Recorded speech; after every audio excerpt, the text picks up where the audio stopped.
Hello, ladies and gentlemen, and welcome back to week number 4 of the NUEL Summer Championship. This is Overwatch Day. I am John Allen, and joining me yet again is Rook. How you doing? Doing pretty well this week and definitely excited to see some impressive teams come up against each other and actually specifically the strong team of York coming in here who are definitely strong favorites going into this match. I mean, you say that, but it looks like we have quite a few substitutions going on for the York team. So maybe a little bit of disarray being thrown into the works, but they should be able to pull it together. I'm sure they'll do just fine. Mhm. Definitely some of those powerhouse players like Baruch Awada. I think, if I remember correctly, he was the player that me and Blank, one of the other Newell casters, actually gave the MVP for that entire tournament. Definitely played very well, if I remember correctly. Was playing some Genji, but also could flex onto things like the Hog and definitely impressed on those. So excited to see how they're going to do.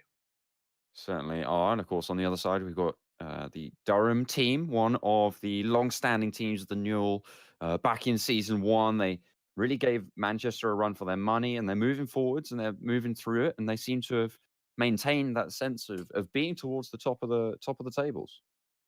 They certainly have, and had a good score coming in. And I'm excited to see what they can bring to the table because out of all these players, I think I recognize two, being Mopin and Saint Fox, both pretty strong players. So definitely keep an eye out for that because you do have some impressive, just in general DPS play or even support play, just general flexery coming out from Mopin. Hopefully, he'll be able to display that.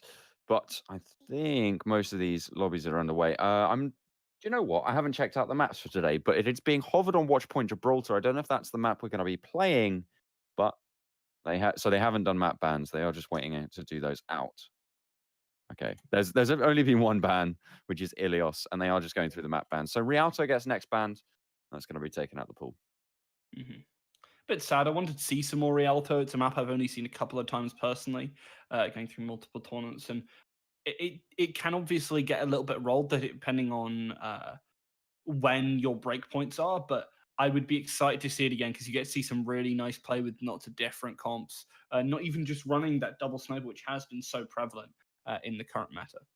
Yeah, not just that as well, but the tank combo of that Orisa Roadhog being so impactful on places like Rialto, especially at that first point. If you can hold towards that first corner, it's very risky to do so. But if you can manage it, the amount of pressure that you have just from that combo, from the environment alone, is really, really something quite big and something that you need to take care of. Something which I really enjoyed watching was on Rialto. We saw Swansea versus the other Swansea team, their top team versus their second team.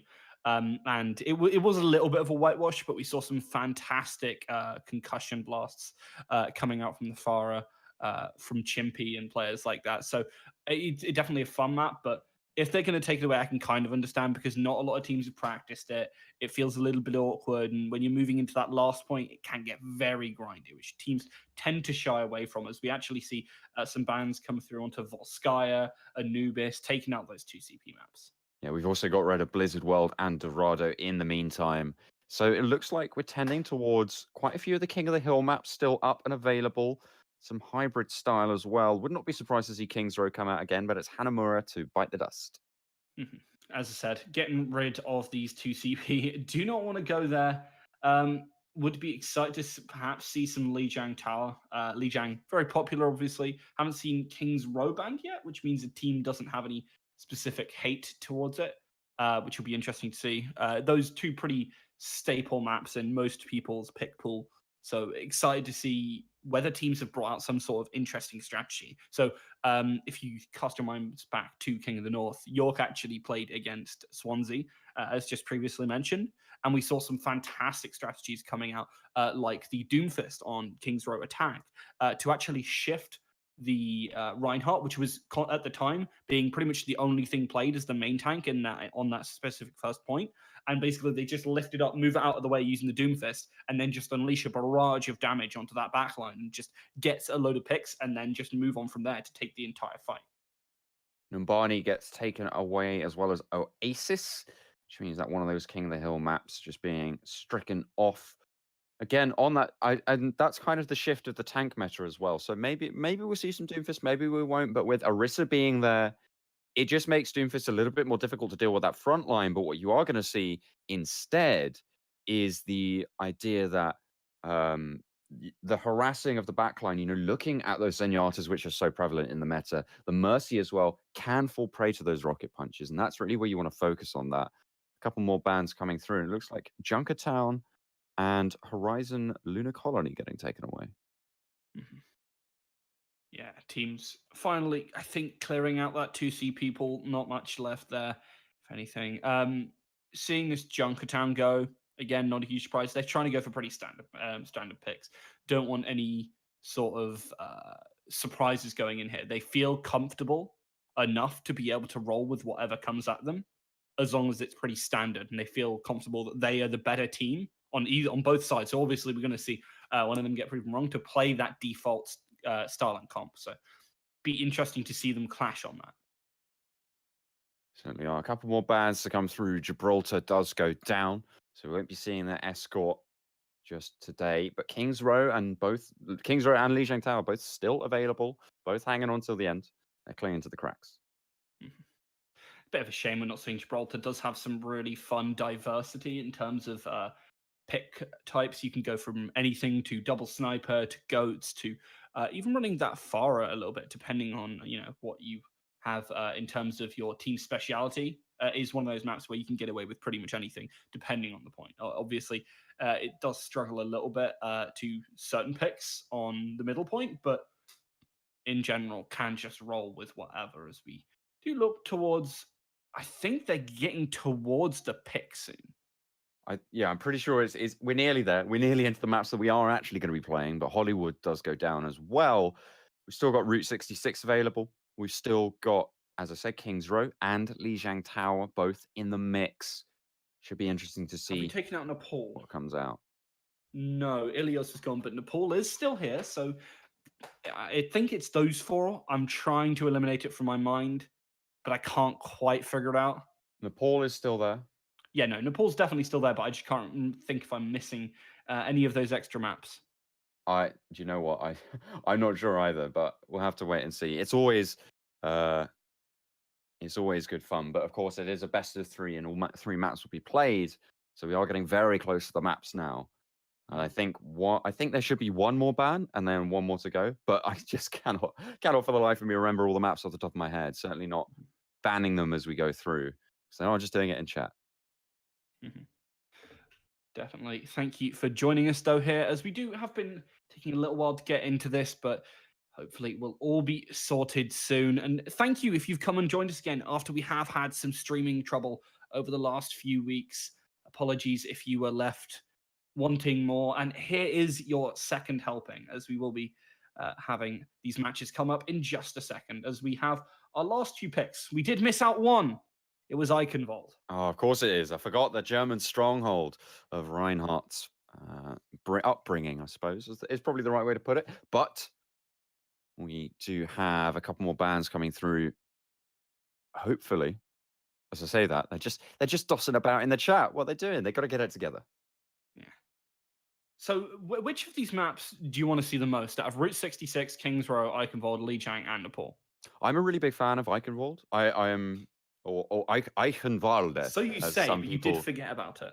That's true, but which makes it all the more bitter. But I really enjoy the the dynamic that occurs, especially on that second point. It's one of my favorite streets phase Yeah. of pretty much any map going on in Oh, the game at the moment. It's very, very open. It's very high, which allows Pharos to operate, but then you've got the Widow angles to try and counter that. And I think it creates a really strong dynamic, but it's not going to matter. Do you know why? Because they ban it. It's and gone. alongside that, they ban out Kings Row. So we're actually going to be having the last maps be Route 66, Lijiang, and Nepal. So now we're just going to see the ban order. Yeah, we're just waiting to see which map will be played first. 2 King of the Hill and 1 Escort map. Should be interesting to see, but it is Nepal to be played first. So we are going over on that one first. We're going to be kicking it off there, and I'm interested. I haven't seen LPBL, that is the York team, actually, I think we've seen one game of them on Nepal, and actually they did struggle a little bit on it. They managed to pull it out in the second. So if I remember correctly, they played against NACL a couple of weeks ago, and they played really well against them. We had a great series, but they went into playing on playing on Nepal, down 2-0, and they actually made a really nice comeback on Nepal. Yeah, sorry, no, you put that it we wrong way we got around. the orders wrong. In fact, it was Nepal being played last in this best of 3. It's Route 66 first, and then Lijiang Tower. So it is just going to go. It's going to go the other way around. These things always they always confuse everyone, I think, and certainly confusing me to start with. I think mainly it might just be me, actually. To be fair, you got me confused too. So Well, yeah, but I will stand and die with you on that hill. It's all right. Yeah. We are not allowing Wrecking Ball in this week's games, so don't be expecting to see him coming out. That very fast, mobile little hamster, obviously in a very much bigger and faster mech. It's not going to be seen today, but we are going to start, as we said before, on Route 66. They just restarted the game to make sure no one could actually play Wrecking Ball. Otherwise, See, it was available in the settings, and no one turned it off.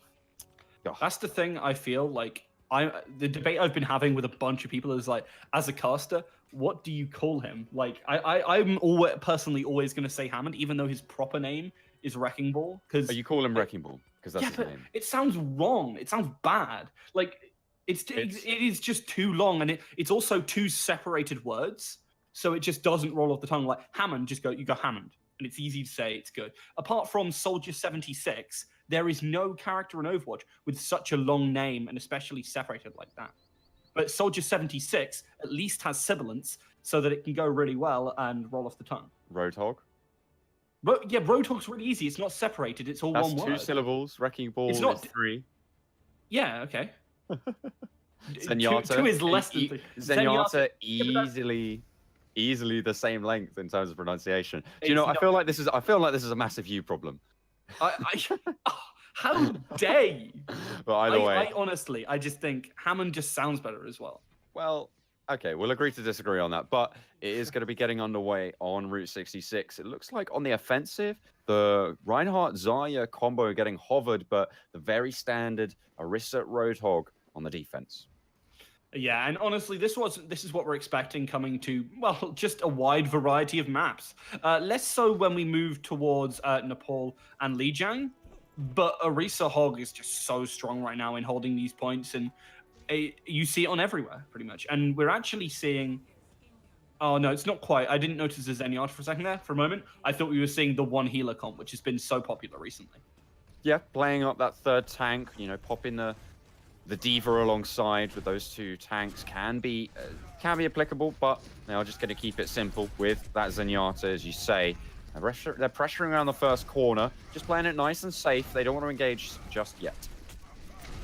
We are seeing a lot of spam come through as Dearth and the gang roll up on their sweet ride. It's going to be a hold coming up. That was almost a nice hook, but the good bubble coming out from Nevbox to deny that. Well, the first pick is going to go over to the defense as they are able to land the headshot onto the Zenyatta. No Discord coming out, no damage boost, but it's not going to matter. They don't need it. They found the headshot onto the Soldier. They take down the second DPS as well. But with Mercy going down, they could throw a spanner in the works. It won't phase them, however, as the charge goes through onto Foolproof, claiming yet another life, and nobody closes it out. The push looks to be a success. Really well-meted aggression coming out from Dearth. They're getting super aggressive and up on in their face. Did go down super low, but actually managed to just skirt the edge of the fight to do really well. That's an early Dragon Strike. He doesn't really find ultimate. Oh, finds one, sorry, ignore me there. You have to eat your words, I'm afraid, as Mercy does go down. It's traded onto Mercy on the opposing team, and there's the opposing Dragon Strike. 2 friendly dragons, not so friendly to the enemy team, however, as the hook comes in. Not going to be good, however, as the arrows do take the life. Mopin able to trade it back, but it's going to look onto the back lines as well. Zenyatta under the Kosh, however, as he is getting zoned away by the Reinhardt. Mopin doing so much work on this Soldier, but the cart is getting ever further forwards pushed. The tactical visor is activated, but it's shut down by the right click from Zarya. The Mercy coming in with that Hanzo at the backside is not going to be able to do quite enough, and the first point gets capped. That was actually quite nice, a stall coming out from Durham. They do run all onto the point, but they are going to be pretty well kept together. They will look towards this first proper corner moving in, and this is generally where a lot of teams hold that fight. Do have to be careful that there is nobody just waiting around the corner and trying to find an opportunity to dart on in and find a pick. So keep that in mind as we do look towards this. The other thing to also look for is that actually York have a big ultimate advantage. Nevbox is also nearing this Graviton Surge, which could be absolutely huge as we move on into the next fight. 4 ults apiece at the moment, but there's the supercharger going down. A very good win rate on that. And it's going to kick off in style as they take down the opposing. Forgot his name entirely. Hanzo, there you go. That's the one. The one with the bow and arrow. Not looking to get the res up, unfortunately. The Mercy has to bubble and fly away, as it is going to be York seen back. The cost of 1 ultimate from the defense. I think the whole hog might have been popped as well, actually. I'll take that back. But they at least force out this Transcendence from its Paddy D, so it doesn't feel too bad because you have the setup from Nevbox and nobody to completely destroy this net with this next Graviton Surge, and there is nothing that can deny it. Reinhardt just trying to keep that shield up, but the high ground a little bit too strong. There's the Graviton Surge. This Paddy D already gone down. The Pulse Bomb and the Flame Strike is going to claim the life of Mopin. They trade it back onto the Zarya, but a lovely Earth Shatter finds plenty. 3 kills going through, and the 2 Dragons to follow it up. A little bit displaced by the Reinhardt. Overzealous on the charge. Could have found a little bit more, but it's not going to matter. The Hammer's swinging perfectly. They are going to be able to round the corner. No one on the cart just yet, but they are just claiming lives instead. Yeah, this is a really nice aggressive play coming up from York. Arguably, a little bit of a wasted ult coming up from Open. He doesn't really find too much, and it is actually going to result in York taking it regardless of what they do. So if we do see a switch, it kind of makes sense, but otherwise, Mopin making a huge mistake there. And looking at his team's ultimate economy, it could be pretty fatal because it's only Saint Fox. There's not even anything to lock people up with that can actually lead for a kill there. And they're just going to use this here to make an engage back. Zarya gets the bubble on. Mopin around the back is trying to just evade that shield, and it's going to work out well. They find both of the tanky front line. Now it's just the rest are easy pickings. Mercy really getting pressured out by Mopin. The Helix Rockets claim the kill. It's Paddy D towards the back lines. Only one to survive, and it'll be the Hanzo. It's actually a really nice re-engage and usage of the ultimate. Not its original intention, but definitely using it effectively for it. Like, you can put a hammer to, you know, do a fine piece of work, but if you do it well enough, it's still gonna fit the job entirely. So, and that's exactly what they did there. They put a load of damage in, and that in and of itself, a little bit of a zoning arrow, is gonna give them all the opportunity they can. So we do need to keep an eye on Burakwada here, because he's got his dragging, and they're all grouped up. They are going to be pushing it forwards. They have got that offensive style. No Graviton Surge to combo with it just yet, but they can zone them off, and Durf almost having that Earth Shatter could be crucial. Oh, they find the pick onto Barracuda, but it's not going to matter. It will be res up. That should prompt them to move a little bit further forwards. They can't wait and get picked off yet again with Saint Fox in the wings. They can't afford to give that over. There comes out the 2 Dragons. They are going to sail forwards, find 1 kill with the Pulse Bomb. The Dragons just zone them off to the left, and Saint Fox is able to get his ult off as well, but it's a little bit too far away, and that's going to allow them the opening they need. Supercharger down a little bit late into the fight, and they are going to be able to claim plenty of lives, so just trade it back, and the rest comes through. Still, though, Durf is doing a lot of work, as Zenyatta on the enemy team. They are just holding pretty convincingly here. Saint Fox chiming in with the Storm Arrows, but the rest through onto Durf means that they can just keep going on this fight. Mopin pops the Tactical Visor for once in a good position, and he is going to be able to take down Supernova. Just the tanks remaining now for the offensive from York. They should get seen to, but only 1 kill going through. An Earth Shatter onto 2, and nobody comes back in as well. This fight is lasting for far too long. They should have been able to close it down way earlier. The Helix Rockets taking down Durf, and 3 completely different people back onto the point. And finally, York get a foothold, but it's 2v1 with 30 seconds remaining. Just the Orisa trying to contest with the Tracer, with that Zenyatta, gets the ult, looking for the kill, but it's not going to be enough. The headshot from Paddy D finally closes the fight. And honestly, the reason that went on for so long was some fantastic healing priority coming out from Wolfman 115 onto Foolproof, and just keeping him alive for such a large period of time. Mopin weaving in and out of the battle, getting a little bit topped up, and also good Transcendence usage coming out from Ralph Mayer, as he also finds a lot of that damage. Mopin now on this high ground, looking to just spam damage down and actually deal with this Tracer, who is looking for a flank. He's never really been in the right position with his Tactical Visors. He's never had the appropriate positioning for it, and he's getting zoned out, and you can see nobody going around the flank. There's the Graviton Surge, but it's not really going to find anything. Not too sure where that one went, but it's not going to matter as they do start to open up with the kills. Saint Fox and Ralph both going down. They're not going to get the hook, however, onto Durf, pulling him back into the danger zone, but there's plenty more danger that's going to bite them back, unfortunately for them. Ralph and Mail going to be rezzed up. They are going to be pushing it forward to the Reinhardt shield, just keeping them nice and safe. Roadhog not really getting too much done as he has to take a breather. Whole Hog gets popped, but there's the deflect from Genji, keeping them nice and safe. Transcendence to keep them alive as well as Mercy falls down. They're pinning them into the spawn. The payload is moving closer to that third and final point. There's the Earth Shatter. It won't find anyone to the ground. There's the Tactical Visor yet again, but it's shut out once more. Mopin's had the worst of luck with it. Paddy D finds the headshot onto Marksimir, and they are really going to have their work cut out. The res finally actually coming through for the Mercy. They are really putting the pedal to the metal right now. York round in the corner. They're pushing it forwards.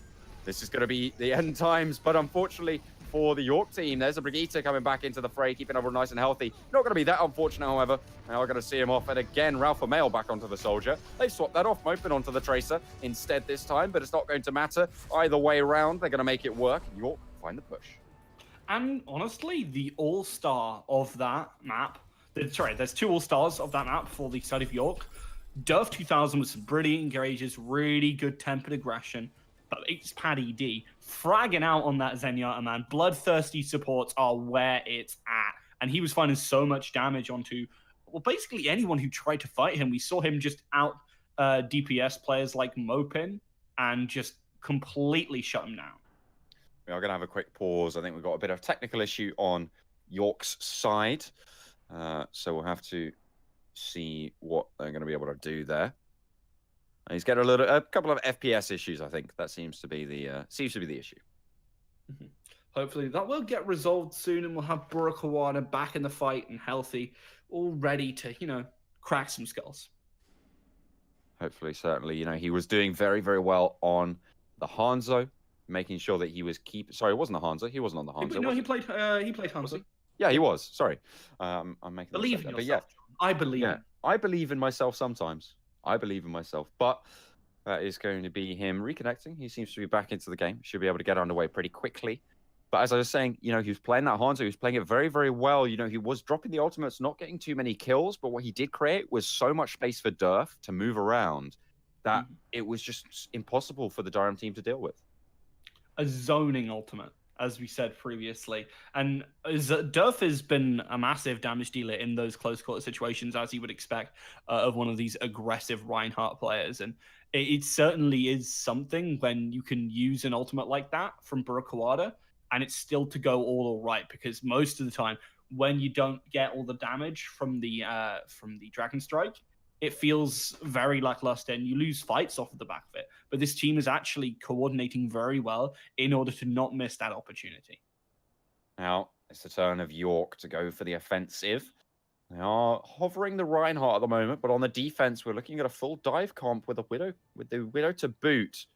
Just trying to go back to basics, it seems, but they still have plenty of time to just make sure that they've got everything in order, make sure it's all sorted out. Of course, they're just assembling. Now they have the minute to change up what they want. Mm-hmm. Going to be seeing, actually, I'd be interested to see if we do have a Winston come out. It's not been a widely popular pick, but if you're looking to run dive, even in this day and age with the Genji, hey, it ain't a bad pick. And we've actually seen a lot of that coming out from some of these contenders region like China, where you do have very aggressive play styles from these Genjis, and you're trying to play around him, and these tanks really need to be able to create space and get some of that damage in for their DPSs. I don't expect to see this Doomfist. If they're running both Genji and the Reinhardt, it would just feel very out of place. And of course the Widow at the same time. Yeah, it would be a little bit of an interesting one, but I've seen solo tank run before, mainly in my solo queue games, it has to be said, but it seems to work out sometimes. But they are going to trade it off. There we go, back to the Diva, back to that Winston. They're going to be trying to pressure towards the backline. This is like, almost like one of those old style back in at the end of beta, just as the game released style comps. The only issue is we don't have that Lucio, which I would probably put in either over the Mercy or over the Zenyatta, as we do see them starting to deal with some of the spam coming from Burkwater, who is actually Saint- really nice at these projectile characters. If Saint Fox can find the pick onto its Paddy D, maybe even nobody in towards the back line, that could be really good to open them up. Of course, with that dive comp, removing a source of healing, very, very important. You can see nobody just trying to harry towards the sidelines, but gets dealt with swiftly. Mopin onto the Genji, having a lot more success than he'd done Soldier. They're up onto the high ground now. Reinhardt getting bubbled up, as is the Zarya, and they're forced off as well. Mopin is going to go down to the bombs of Burakuda. He's just going to keep pressuring them backwards, but the cart's moving forwards. And with it comes the pressure of the backline. Saint Fox able to round the corner now, and Reinhardt not having the shield up allows him to get the shot onto its Paddy D. The backline is going to suffer, and Burakuda around the side is going to get spotted out by Foolproof, but seems to be able to get the D-Mech nonetheless with that Rip Tire. Traded back very, very swiftly, however. It is going to be the Mini Diva staying alive as Mopin. Swift strike straight through nobody. It's going to find somebody, however. Mark Smear is going to find the Mercy into the backlines as well. Just 2 tanks remain, and they're not going to last too long as well. A very successful push for Durham. Rather than targeting nobody, Mopin goes, you know, this time I'm going to hit somebody, and goes for 2 different players, killing off both of those tanks. Fantastic play from him to actually clean that up, where they were starting to peter out after the initial picks from Saint Fox. But, you know, that'll keep them rolling. There's another initial pick from Saint Fox. He's going to pop the infra site just to gain all the more info about where everyone is, making sure he can support Mopin, and nobody is going to feel the brunt of the dive as both Winston and Diva turn their attention his way.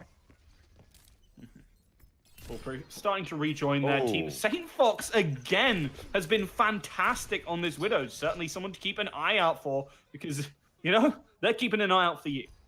Absolutely. Those sights are trained. They are focused and laser accurate onto the scalps of the York team at the moment. And with the Mercy going down, that should be an easy push towards the kite. You can see the ever faithful Zenyatta just sitting there like, guys, I'll get the payload. Don't worry, you get all the rest of the kills.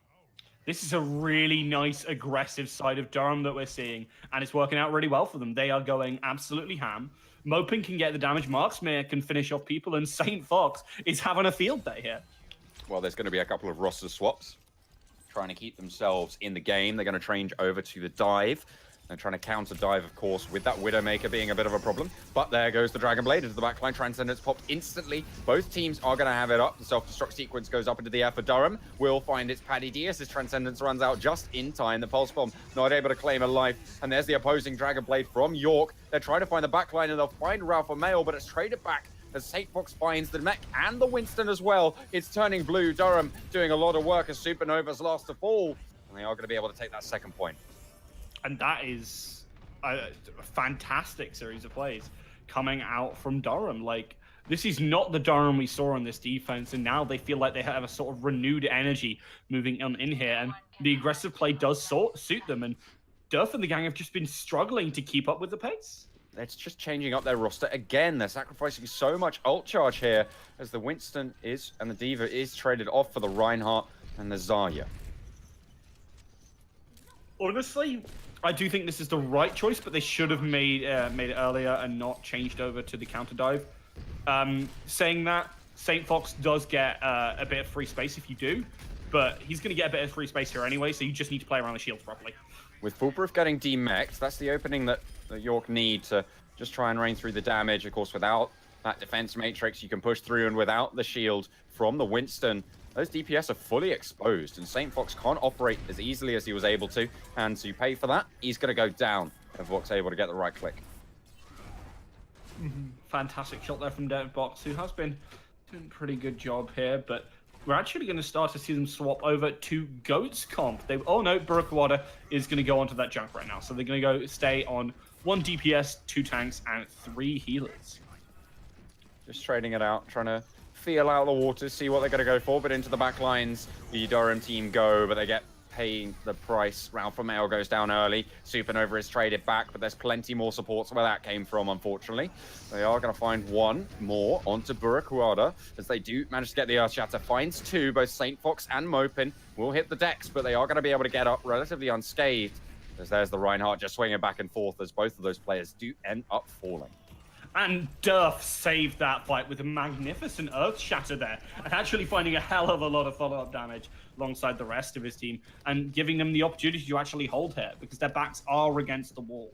as they are down in terms of time in comparison to what we've seen from Durham. I'm seeing a lot of hero changes. There's no commitment coming out from either of these sides. Mopin changing over onto the Junkrat, trying to get something to work. Does get taken down pretty quickly with it, but there's just so many roster swaps that we've seen so few ultimates in this game. 2.5 minutes, left on the clock for the Durham team. They're going to try another push now. Honestly, I think swapping Saint Fox here, or off here, is the sensible decision, even though he's been playing fantastically, because it just doesn't work as well in this scenario. Mopin, though, on this Pharah will be interesting to see as he tries to bring another angle to this fight. Trying to create pressure into the back lines, but here comes the Riptire on the defense as the Rally is going to keep the Junkrat alive. Winston trying to find him out, and Zenyatta is going to be the target of that Riptire. Will get found out, but it's traded onto Burkawada. In goes the Brigitte, just trying to zone them away as the res goes through onto Ralph and Mail, meaning that they do have that man advantage. The res, however, is going to go through for both sides. There's a self-destruct sequence in the back line. Will find nobody, and Mopin finds one, Ralph and Mail with another, and they're pushing York ever further back towards their spawn. The Valkyrie's being put for the Mercy, trying to keep the team alive, but it's not working out so well. There's plenty of damage is pouring on in. Saint Fox trying to pop that ultimate just to keep everyone nice and healthy. They're keeping that push going forwards. 1.5 minutes left on the clock as Mercy goes down again. They have very little healing, but there's an Earth Shatter. Graviton Surge to combo, but Ralph Mail straight on in there with that Transcendence, and the Rocket Barrage is layered on top of it. Nevbox goes down a little bit too close for comfort, I'm afraid, as the push moves forwards. Burakawada trying to contest, but Ralph Mail makes swift work of that. Mercy falls down as well, and with a minute left on the clock, Durham see it home. And that was some fantastic usage from Ralph Mail.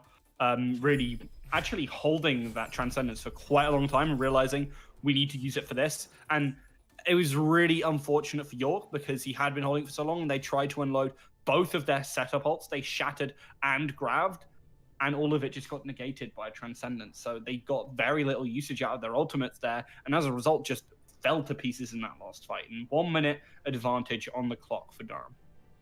You're going to be looking at a little bit of a tasty advantage, especially on this first point. It's that minute is so crucial. You take, all of about 20 seconds to just get to that first corner with the payload. So it's, having that extra time in the back pocket is really, really important. If York don't manage to get far enough, Durham are going to have a lot easier time getting there. Yeah, I feel for York is they need to take control of this cart, roll it on through, and be perfectly fine with fighting early, because they're not going to generate ults in time for the next one, and they're really going to be struggling for time as they actually move on through this first area, as they're looking towards the second point. So they actually need to take this in the first push, I feel. Otherwise, their backs are going to be against the wall. The wall will be closing in on them, and they'll just get completely crushed by it. They do roll out of the gates. However, York going to be moving forwards with the Reinhardt, with the Zarya as well. The combo they were looking for. A little bit of a long build-up, so let's see if they can make it work. Of course, they're going to be coming up against Mark Smear and Foolproof on that Orisa Roadhog combo. See some nice shots coming out from Saint Fox, but they are looking for an opportunity. They want to blow them away. They want to get that one big engage and destroy them, or maybe that first pick, which they are looking for specifically with this whole hook combination. Mopin going to be taking the Tracer duel with nobody. Rather confusingly, that is somebody. I'm not just saying he's not going for anyone. He is, in fact, going for the back line. We'll find out it's Paddy D early into the fight. Mercy at a little bit of a risk. Can't quite find the space, and Mopin finds both supports. With 10 seconds left on the clock, that's disastrous for York as they do get sent back around the corner. They need to move forwards. They've only got 5 seconds to touch, and Mark Smear taking down Reinhardt. They're not going to be able to go forwards. Farah, the last chance, and he's only going to be around the corner. Doesn't manage to get on in time. They just fall away. That is a fantastic understanding also from the Orisa there, that they were just completely decimated. They needed to drop down at that exact point, and they just completely shattered and broke their offense on his shield as he just destroyed them. Mark Smear. Fantastic play from them, and understanding of the break point for the enemy team. It's pretty much do or die now for Durham. Sorry, not for Durham, for York. If they don't hold on this first corner, if they don't win that fight, there's pretty much nothing that they can do, because as soon as Durham get around that corner, they have the momentum to get through. So the fight needs to happen before they get to the Big Earl's gas station. And that is a really difficult corner to hold. It is, and that's why you see so many teams just give it up and go, we're going to sit on Big Earls, fighting here is not in our best interests, so why would we do it? And it will be really, a bit of a struggle for the side of York to do this. They're bringing out some pretty interesting. We're gonna see Burakawada actually return to that Farah, and this is Farah's certainly no slouch. I'm excited to see whether it will be enough firepower to defeat what's looking like pretty interesting comp coming out yet again from Durham. Yeah, they're just going to go back to basics. They were hovering the Bastion, just baiting you out, I'm afraid. It is back to the Widow, back to the Genji, and the dive comp to boot. They're going to be trying to look for that backline, but there is a counter dive waiting in the wings. They're trying to burn up some time and see what they can do, but towards the corner they go, because it is going to start to set up. Everyone's just not wanting to give an inch. They want to find that dive. They want to find the Widowmaker. They want to find the Zenyatta as well, but they have their work cut out for them. They're letting the payload go pretty far forwards. Finally, Durf goes in on the Winston, but they are going to get taken down and traded back onto St. Fox, meaning that Burakawada is into the back lines, pressuring onto the Mercy. The Zenyatta does swap over onto the Brigitte for the Durham team as they do go for a little bit of counter dive in the back pocket. But the payload is pretty close to its final destination. Mopin trying to zone out the back line. They're just going for a slow brawl here. And I think finding that pick early on St. Fox is pretty huge because St. Fox has been popping off, specifically on this exact point. Oh my god, he finds Nevbox there. We do hear the Dragon Blade come out, and I'm excited to see what Moby can find, as they are just completely decimating the side of York here, as they just seem to fall all around Durham. Seems like they York can't quite locate themselves. I have to give them a little bit of a map tutorial. Unfortunately, it's going to be them getting pushed all the way through. Durham able to take the first map here on Route 66. Fantastic play from Durham. And, I had them pretty much counted out after that first round. They seemed to struggle, but then they found their element in that aggression and really made it work, in fact. And York just, didn't look like the team we were expecting them to be. As you said, those substitutions maybe getting them at them a little bit. Yeah, they're not quite as synergistic as we've seen in the past. They weren't quite able to counter that dive comp. And it was indeed Durf getting the play of the game on that Reinhardt. Very impactful for their team, but not impactful enough, as it is going to be the first kill on the maps, I guess. First kill, sure, why not? Let's go with that for Durham. But I think we are going to take just a quick break of the stream just to sort out some FPS issues. So don't go anywhere. We'll be right back. I think we're going to go offline for just a second. So stay tuned. We'll be right back live in a moment.